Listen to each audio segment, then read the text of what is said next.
پیش ہیں آج کی خاص خبریں۔ آئیے جانتے ہیں آج کی تازہ صورتحال۔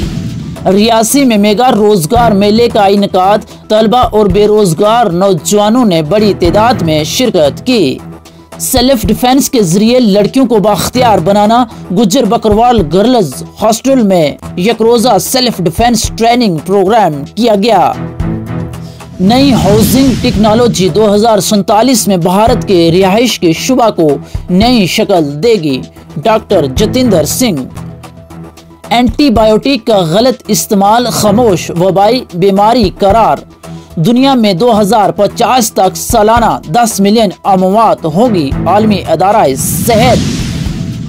شفاف اور جواب دہ طرز حکمرانی کے لیے آؤٹ کمیونٹی کی کوششوں کو سراہا، جواب دہی اور احتساب ناگزیر۔ اصلاحات کے دور میں سرکاری محکموں کو کوتاہیوں پر فوری ایکشن لینا چاہیے، منوج سنہا۔ پاکستانی مقبوضہ کشمیر پر قبضہ کرنے کی ضرورت نہیں، وہ خود ہی ہندوستان میں مل جائے گا، وزیر دفاع۔ اسرائیل اور حماس کے درمیان عارضی جنگ بندی کا آغاز جمعہ سے شروع، غزہ کے مکینوں نے سکھ کا سانس لیا، اسرائیل کے لوگ بھی خوش اور قیدیوں کی رہائی عمل بھی شروع۔ شہید فوجی اہلکاروں کو جموں میں خراج عقیدت پیش، ان کی بہادری اور قربانی کو کبھی فراموش نہیں کیا جائے گا، منوج سنہا۔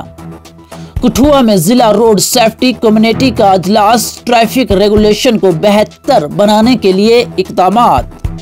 مرکزی سرکار دہشت گردی کے خلاف سخت فیصلہ لے، وکرم آدتیہ۔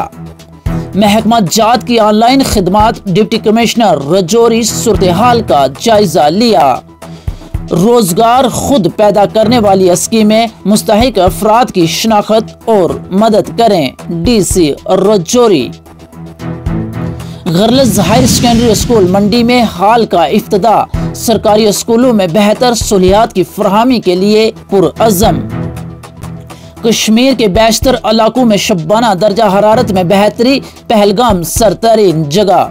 سرد ترین راتوں کے بیچ بجلی کی کٹوتی سے لوگ شدید پریشانیوں سے دوچار ہو رہے ہیں۔ ریاسی میں میگا روزگار میلے کا انعقاد، طلبہ اور بے روزگار نوجوانوں نے بڑی تعداد میں شرکت کی۔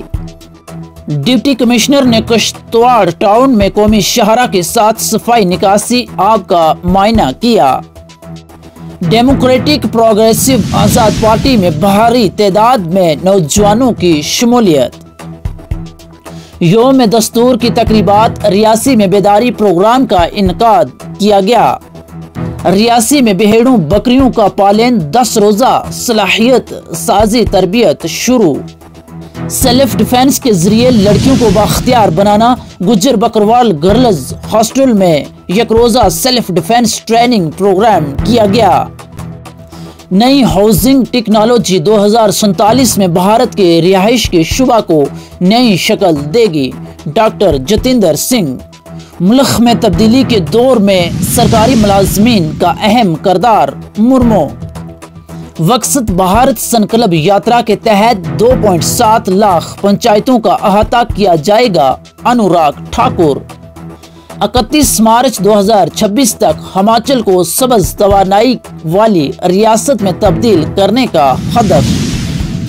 اینٹی بایوٹک کا غلط استعمال خاموش وبائی بیماری قرار، دنیا میں 2050 تک سالانہ 10 ملین اموات ہوگی، عالمی ادارہ صحت۔